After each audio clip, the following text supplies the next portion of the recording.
Assalamualaikum warahmatullahi wabarakatuh. Sebelumnya mari kita membaca basmalah. Bismillahirrahmanirrahim. Selamat bertemu kembali anak-anak. Pada pertemuan kali ini saya akan melanjutkan pembahasan kadi yang pertama, yaitu menganalisis jalur dan proses awal masuknya Islam di Indonesia. Pada pertemuan sebelumnya sudah kita bahas tentang jalur masuknya Islam di Indonesia. Bagaimana Islam masuk ke Indonesia dapat dipahami melalui 4 teori, yaitu adanya teori Arab Gujarat, teori Arab, teori Persia, dan teori Cina. Maka pada pertemuan kali ini kita akan melanjutkan pembahasan tentang bagaimana strategi masuknya Islam Indonesia. Bahwa setelah Islam masuk ke Indonesia, proses penyebarannya itu kan melalui berbagai strategi, berbagai cara strategi tersebut diantaranya yaitu melalui perdagangan.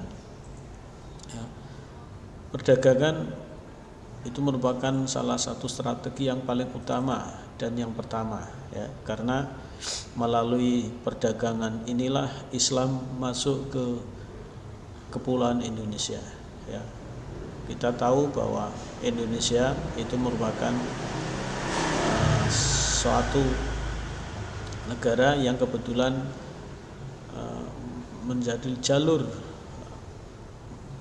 aktivitas perdagangan antara barat dengan timur, di mana sudah dilakukan jauh sebelum lahirnya Islam.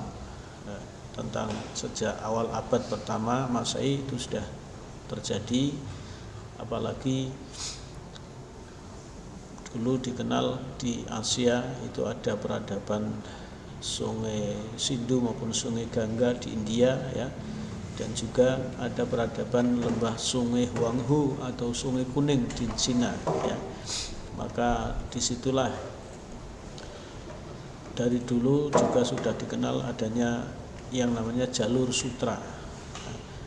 Indonesia terutama yaitu wilayah barat ataupun utara pantai Sumatera itu menjadi jalur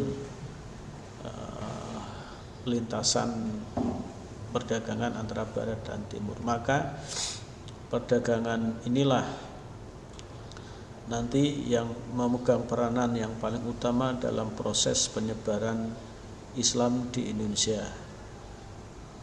Kita tahu bahwa aktivitas perdagangan itu kan kebanyakan terjadi yaitu di pesisir laut.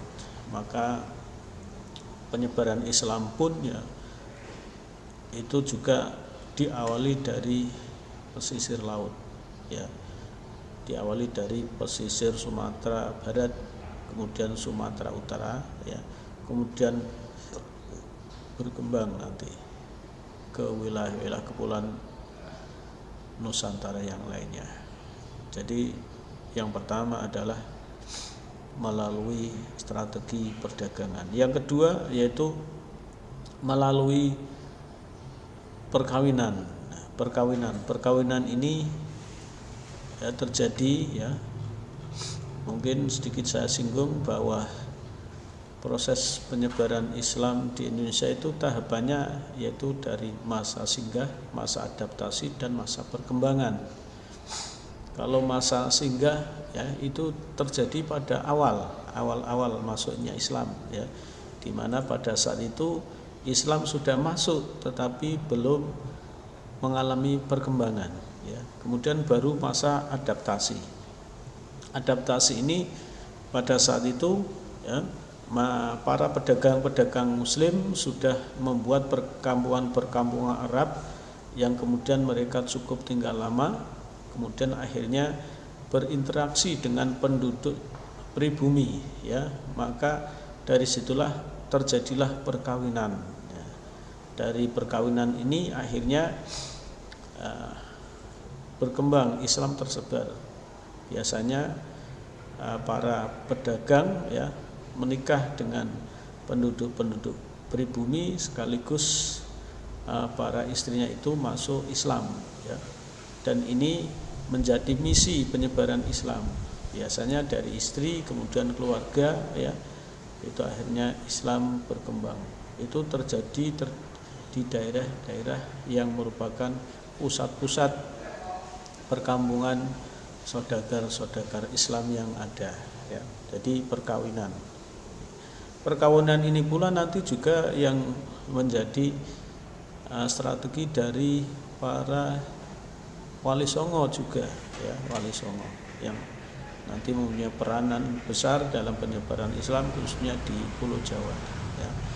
Jadi perkawinan melalui strategi perkawinan ya. Kemudian strategi selanjutnya itu melalui yaitu politik ya, di mana politik ini setelah Islam berhasil menguasai pusat-pusat perdagangan ya, kemudian akhirnya berhasil melakukan yaitu penyebaran Islam dengan cara yaitu mendirikan kerajaan ya, kerajaan Islam, di mana ketika Islam merasa kuat seperti yang terjadi di Sumatera Utara pada saat itu, para saudagar Islam sudah berhasil menguasai sektor-sektor ekonomi yang akhirnya kuat ya, sehingga akhirnya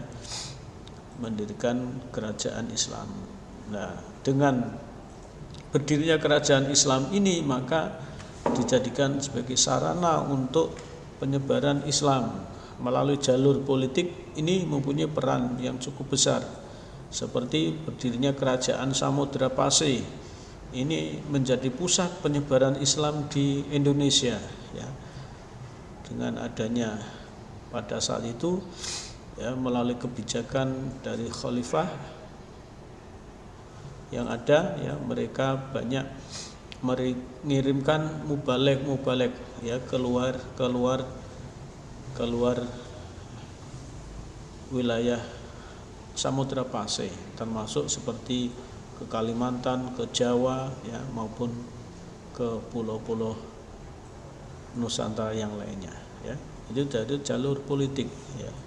Seperti nanti berdirinya kerajaan Demak ya, kemudian Demak itu juga menjadi pusat penyebaran Islam di Jawa ya, di mana dari Demak ini nanti Islam tersebar yaitu diantaranya ke timur maupun ke barat. Ke barat nanti berdirinya Kesultanan Banten ya, kemudian Kesultanan Cirebon ya.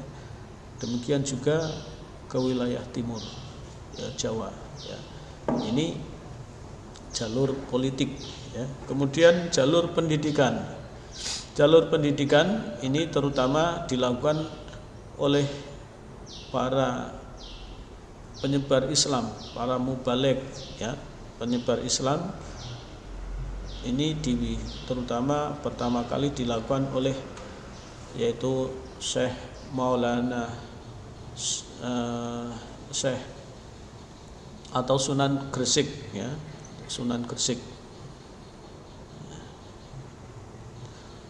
Syekh Maulana Malik Ibrahim atau Syekh Sunan Gresik, di mana beliau ya, sejak mendarat di wilayah Gresik akhirnya beliau mulai berdakwah ya, di antaranya itu mendirikan pesantren. Kemudian nanti juga disusul oleh Sunan Ampel ya, Sunan Ampel.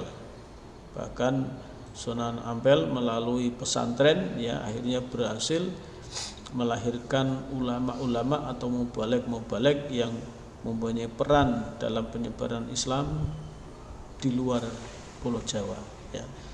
Ini jalur pendidikan. Konon pendidikan kalau dilihat dari sejarahnya itu ada yang mengatakan ya mengadopsi sistem pasraman. Sistem pasraman itu merupakan sistem pendidikan para biksu-biksuni ya. Kemudian diadopsi yaitu pendidikan ya yang istilahnya basis untuk mendidik para santri, maka dinamakannya pesantren ya. Ini jadi melalui jalur pendidikan, maka pendidikan pesantren ini yang sampai sekarang tetap dilestarikan sebagai salah satu sarana pendidikan yang sangat baik ya, terutama dilestarikan oleh kaum Nahdliyin. Banyak pesantren-pesantren untuk menggodok para santri-santri sehingga mampu menguasai ilmu-ilmu agama ya. Ini. Kemudian strategi selanjutnya yaitu melalui kesenian ini terutama dilakukan oleh para wali ya. Kita tahu bahwa penyebaran Islam terutama di Pulau Jawa itu tidak mudah karena masyarakat Indonesia khususnya Jawa sebelum Islam ya itu sudah menganut berbagai kepercayaan. Seperti di Jawa ya, mereka masyarakat Jawa itu sudah menganut kepercayaan terhadap arwah nenek moyang, kepercayaan dinamisme maupun kepercayaan animisme ya. Kemudian setelah masuknya peradaban India, maka masyarakat ya Indonesia menganut agama Hindu, kemudian juga menganut agama Buddha ya. Di sini maka apa yang dilakukan oleh para wali ya itu bagaimana supaya dalam melakukan dakwah ini tidak mendapat penolakan, tidak mendapat penentangan dari penduduk, sehingga menggunakan metode yaitu pendekatan sosiokultural, pendekatan sosial, tradisi sosial yang ada di masyarakat. Nah, di antaranya yaitu melalui media seni ya, sehingga seni ini kenapa seni ini yang berkaitan langsung ya dalam kehidupan setiap manusia ya, sehingga kita tahu bahwa menurut pengkajian sejarah ya itu bahwa masyarakat Indonesia itu sejak zaman prasejarah itu sudah mempunyai 10 budaya ya, 10 budaya, di antaranya yaitu seni batik ya, kemudian seni yang lainnya. Nah, sehingga para wali terutama menggunakan media seni ini ya sebagai sarana untuk dakwah. Kemudian yang terakhir yaitu melalui strategi yaitu ajaran tasawuf ya. Biasanya orang-orang tasawuf ya, itu menguasai teknologi biasanya di bidang pengobatan ya. Sehingga melalui tasawuf ini terutama karena kita tahu bahwa para wali terutama ya itu biasanya mereka sudah dibekali dengan ilmu-ilmu, di antaranya ilmu hikmah ya, ilmu-ilmu juga ilmu pengobatan. Sehingga ajaran tasawuf ini juga menjadi salah satu strategi ya, di mana ketika mendekati orang yang berobat, orang yang istilahnya membutuhkan pengobatan sambil menyampaikan dakwah terhadap mereka. Itu tentang strategi penyebaran Islam di Indonesia, di antaranya yaitu melalui perdagangan, melalui perkawinan, melalui politik, melalui pendidikan, melalui kesenian maupun melalui tasawuf ya. itu tentang bagaimana strategi dakwah Islam di Indonesia, ya. Kenapa, ya, Islam kok yang merupakan agama yang istilahnya carry, ya, katakanlah agama yang dipandang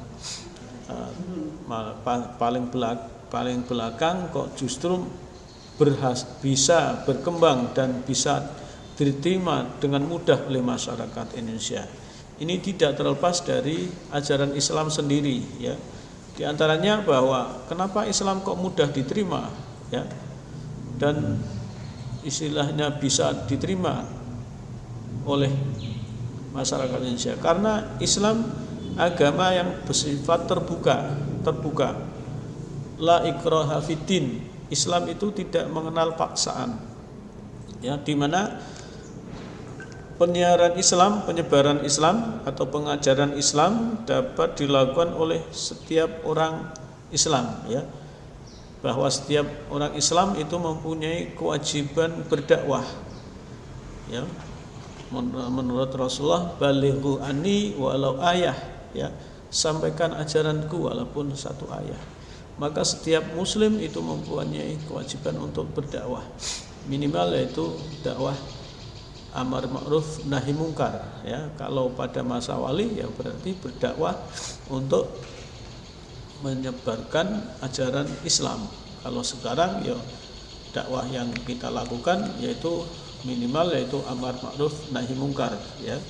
Kemudian yang kedua, penyebaran Islam dilakukan secara damai. Islam, ya, dalam melakukan penyebaran, ya, itu dilakukan secara damai, dilakukan secara santun, dilakukan dengan cara-cara yang istilahnya tidak menimbulkan hal-hal yang sifatnya anarkis maupun yang lainnya, ya. Sehingga dari situ Islam bisa diterima dengan agama. Kemudian Islam tidak mengenal diskriminasi dan tidak membedakan kedudukan seseorang dalam masyarakat, ya. Islam, kita tahu bahwa agama sebelumnya, ya, baik agama Hindu maupun Buddha, di situ dikenal dengan kasta, ya, kasta. Tetapi dalam Islam itu tidak mengenal itu, ya, bahwa kedudukan manusia, ya, itu sama, ya. Inna akramakum indallahi atqakum. Kedudukan manusia, ya, itu diukur dari tingkat ketakwaannya, ya, bukan dari sisi jabatan maupun kecantikan maupun yang lainnya, ya, tetapi diukur dari ketakwaannya, ya. Baik rakyat biasa maupun pejabat itu sama di hadapan Allah, ya. Ini kemudian perayaan Islam, ya, dilakukan dengan sederhana, ya. Islam, ya, dalam melaksanakan ibadah itu sangat sederhana, tidak membutuhkan biaya, tidak membutuhkan sarana-sarana untuk peribadatannya seperti yang terjadi, ya, ataupun yang dilakukan oleh para penganut kepercayaan, ya, terhadap arwah nenek moyang, dinamisme maupun animisme maupun agama Hindu maupun Buddha, ya. Tetapi Islam itu, ya, tidak menggunakan sarana-sarana yang membutuhkan biaya. Kemudian dalam Islam dikenal adanya kewajiban mengeluarkan zakat, ya. Ini artinya apa? Adanya kepedulian, ya, orang-orang Islam yang mampu untuk memberikan sebagian hartanya, membantu fakir miskin, membantu orang-orang yang kurang mampu, ya. Disinilah diantaranya, ya, kenapa Islam yang merupakan agama yang belakangan, ya, tetapi bisa atau dapat diterima dengan mudah, ya, oleh masyarakat Indonesia. Itu diantaranya faktor-faktor dari ajaran Islam sendiri yang memang sangat berpengaruh ya terhadap bagaimana masyarakat bisa menerima Islam itu dengan baik. Selanjutnya kita juga setelah mengetahui bagaimana strategi ya, juga bagaimana fase penyebaran Islam di Indonesia. Fase dari materi yang sudah saya sampaikan di atas ya, bahwa yang namanya perkembangan Islam di Indonesia itu kan ternyata kan melalui proses ya, melalui tahapan ya. Kalau bisa disimpulkan ya, itu terjadi sejak abad ke-7 Masehi sampai abad ke-15 atau dari abad ke-1 ya sampai abad ke-8 Hijriah ya. Ini artinya melalui proses. Nah, disinilah bahwa Islam ya masuk dan berkembang di Indonesia itu mengalami beberapa fase ya, di antaranya fase kehadiran pedagang muslim ya ke wilayah Indonesia. Ini terjadi sejak abad ke-6 sampai ke abad ke-13 Masehi ya, atau abad pertama Hijriah sampai abad ke-7 Hijriah. Ini tahap kehadiran para pedagang muslim ya ke wilayah Indonesia. Kemudian yang kedua yaitu terbentuknya atau fase terbentuknya kerajaan-kerajaan Islam ya. Ini terjadi setelah Islam berhasil berkembang di Indonesia, kemudian sampai terbentuknya kerajaan-kerajaan Islam ya. Ini merupakan tahap yang kedua ya, di mana Islam sudah kuat ya, sehingga mampu mendirikan kerajaan Islam sebagai sarana untuk penyebaran Islam melalui jalur politik ya, sehingga dengan terbentuknya kerajaan Islam ini juga menambah perkembangan Islam semakin pesat ya. Ini terjadi abad ke-13 sampai abad ke-16 Masehi. Dan yang terakhir yaitu fase yaitu ya, tahap pelembagaan Islam ya. Pelembagaan Islam ini merupakan fase yang selanjutnya, yaitu setelah kerajaan Islam, terutama pelembagaan Islam ini terutama nanti setelah masuknya bangsa Barat yang akhirnya menjajah bangsa Indonesia ya. Jadi perkembangan Islam setelah masa itu ya, maka melalui pelembagaan yang ada, diantaranya nanti terbentuknya organisasi-organisasi Islam ya. Ini nanti sebagai sarana untuk penyebaran Islam dalam masa-masa selanjutnya. Barangkali itu ya, tentang menambahkan penjelasan tentang bagaimana perkembangan Islam di Indonesia ya, dari tahap jalur masuknya ya, kemudian strategi dakwahnya atau strategi penyebarannya, dan yang terakhir yaitu fase perkembangannya. Barangkali itu ya, mungkin sampai di sini dulu. Mari kita akhiri dengan alhamdulillahirabbil alamin. Wassalamualaikum warahmatullahi wabarakatuh.